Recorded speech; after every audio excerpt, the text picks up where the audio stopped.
رحم الله من قرأ الفاتحة.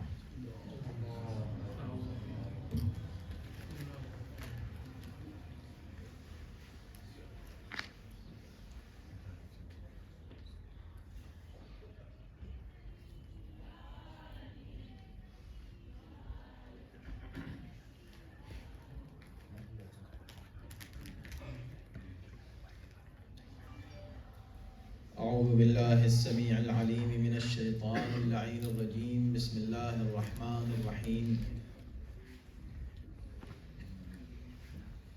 الحمد لله رب العالمين، والصلاة والسلام على سيدنا ونبينا ومولانا أبي القاسم محمد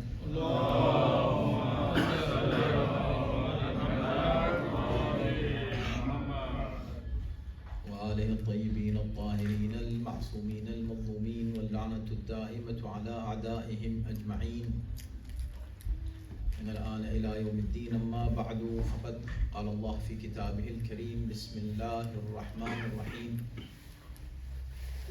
لقد أرسلنا رسلنا بالبينات وأنزلنا معهم الكتاب والميزان ليقوم الناس بالقسط. صلوات اللهم صل على محمد وآل محمد. Faith and reasoning, this is our topic, and every day we are speaking on a specific part of this series of lectures. We started with talking about the importance of having a faith and following a religion, and why should we. Then the next day we discussed that yes, we do need a religion, but for religion we need to believe in the creator of this universe and creator of ourselves. Then we said yes, there is a creator, and we discussed the oneness of the creator. And the fourth day of our discussion, we were talking about the justice of God. The creator is just. Today we'll continue from this point where we left. He is there, God is there, He just exists. Then He is one and He is just. When He is just, now His justice demands that He should provide guidance for His creation. And remember, last night we also discussed about two types of guidance from God: creative guidance and legislative guidance. So the guidance should come from the Creator. If the Creator is God, then God should tell us how to live our life, how to deal with other things in this world, how to take care of this universe, and what are the laws and rules and regulations that we have to follow in our life. This should come from Him. This is not right, as some people say, that we have to we don't need a religion and we have to just follow some set of rules that we call them human values and human laws that are created by human. First of all, when we talk about human values, everyone has his own values for humanity. And if you talk about some rules for all human beings, those who make the rule, those the lawmakers, they make the law keeping in mind their own interest. And this is how it works in this whole world. And they say it openly. All the countries, they say it proudly that we, means they say our interest is first. Even when they talk about human rights, they don't say that we are talking about human rights. We don't care if the human beings are belonging to our country or our creed or our people, or they are outsiders. They say no, for our people first, our country first, our nation first. So once you say our nation first, we first, our children first, our family first, so where is the fairness? Where is the human rights issue? Human rights means human being. Anyone, if he is human, he should have his rights, even if his rights is going to go against our interest. But this is not happening. Why? Because if you give the law and the right of making the law to human being, the lawmakers are going to make those laws for their own interest. So we need a law, real, fair, and based on justice. And it can come only from God, from the Creator. The other reason why it should come from God is, see, when you buy any equipment, anything, let's say a phone, for example, or a computer. So the company who made that phone or computer will provide a user's manual with it for you. How to use this phone or how to use the computer. And the company that made it, that company itself will provide that manual. You will never see that you are buying an iPhone and a Samsung user's manual is there in the box. No. Neither the other way around. Always you see what? The company that is providing that particular product, that company will provide the user's manual. Why? Because they know the features of this product that they are providing to you. They made it. They know. They will not leave it on you to go and check and do your own research and find out how this phone is going to work. No. They will let you know that how it works. They have a helpline for that. If you have any question, you have to call them. And this way, you will be able to use the product that was provided by them. Now, this universe is the product of God. We are the product of His creation. So when Allah subhanahu wa ta'ala has created us, it is He who should provide the user's manual for us. How to take care of our body, ourselves, how to take care of the society, what kind of relationship we should have with our family, with our neighbors, with our people, with other people and other things, even the environment, and anything in this universe. So the knowledge should come from Him, and the guidance should come from God. And this is what we see, that God has sent us users manuals. The user manuals that He sent, every time, of course, that it depends on the users, that what is the level of the users of that product.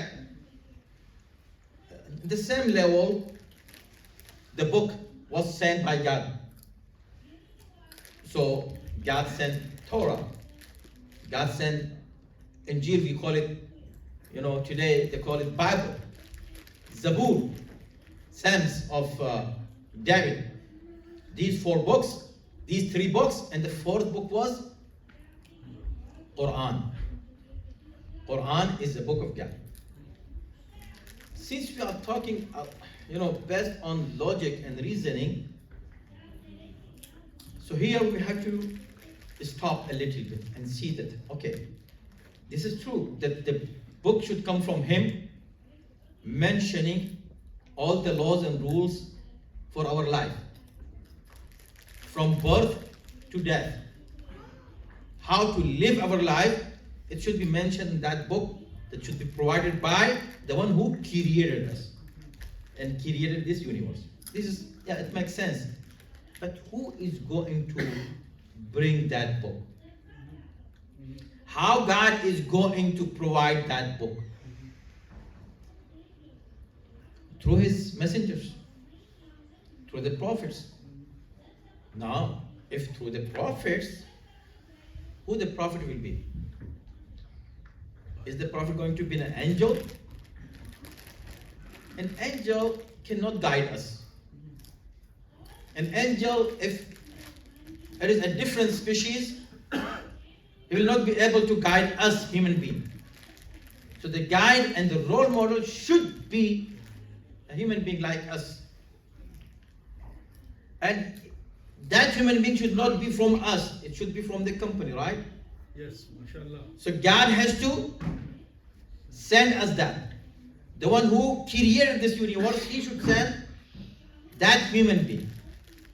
So apparently it should look like us, although he should not be exactly like us.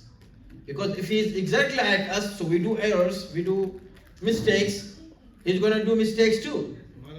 And then how can we trust him then in his guidance? If we say he might do some mistakes. So if he is teaching us, he might be doing mistakes and teaching us. So his teaching is going to be doubtful. Yes. In order to trust him, the person should look like us as a human being, but he should be infallible and sinless, so no mistake should be done.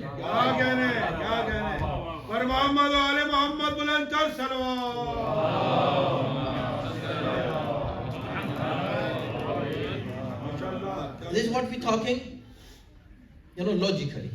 Now, question might arise. Okay, fine, yeah, it makes sense that the person should be infallible, it should be sinless, it should be so clean, mistakeless, everything is good. But how is this possible? God will send him. If God will send him, and he is a human being like us, apparently he's like us, originally he is above us, so anybody can claim that. See? Anybody can claim to be a prophet of God, and then, he can make a group of people and make a religion and say, this is the religion, and this is from God, and God had sent me. How can we know that he is really from God? This because logic, right? It should make sense, and should accept him only with logic. We cannot accept, until here, we reached until here, right, in our discussion on faith and reasoning. When we reach to this point, until this point, I cannot give you a reference from Quranic ayat. Tell me why. Because if I say that Prophet Muhammad sallallahu alaihi wasallam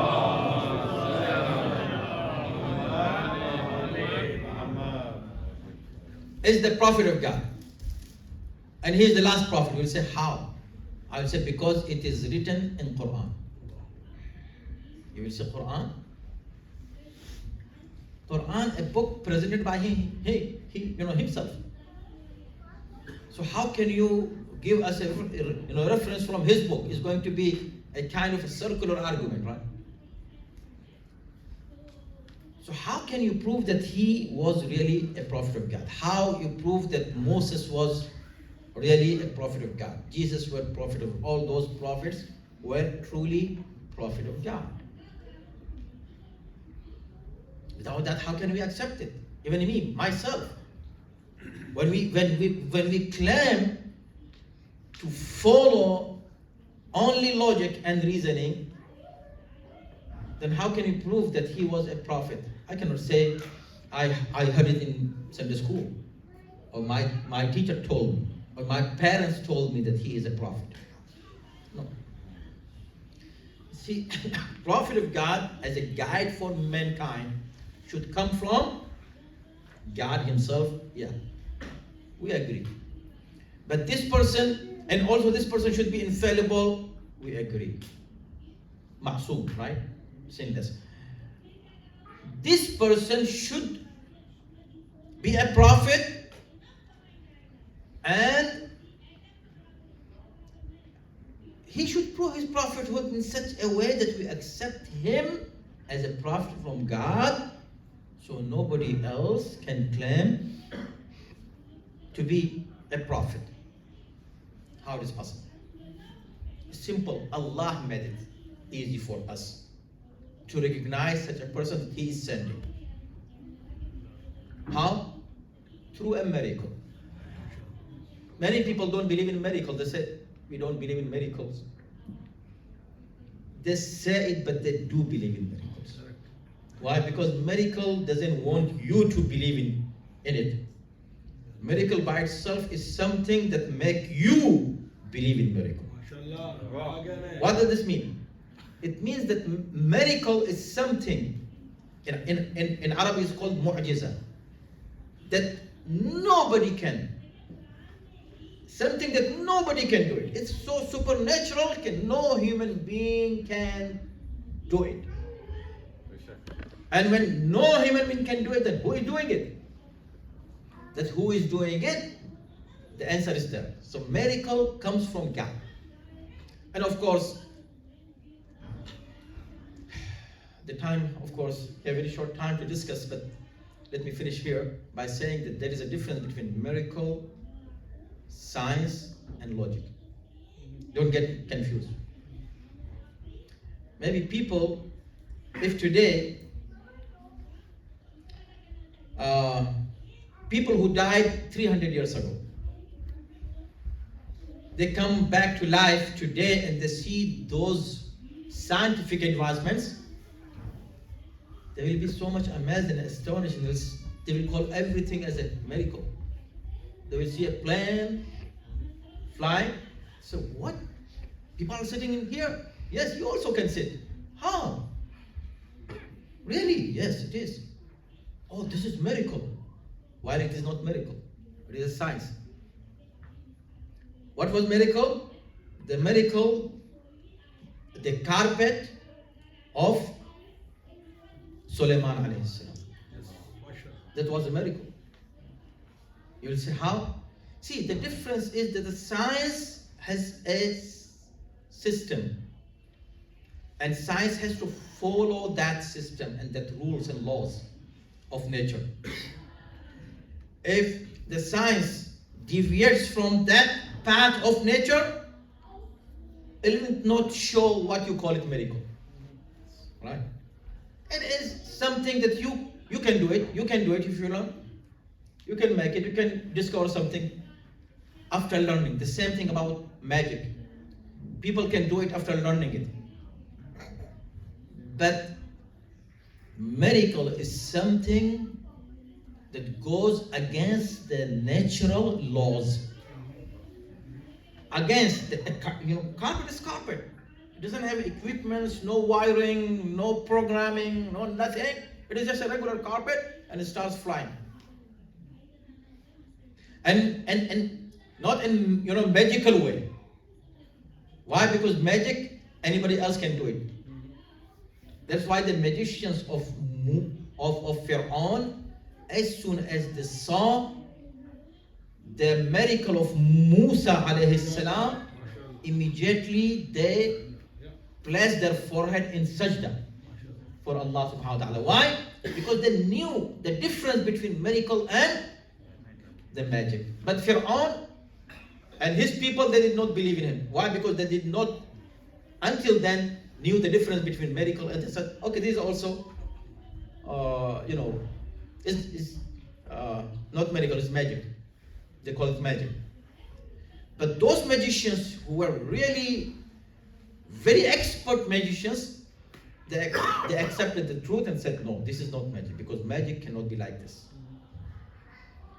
So miracle is totally different. Inshallah, we'll talk tomorrow about how can we prove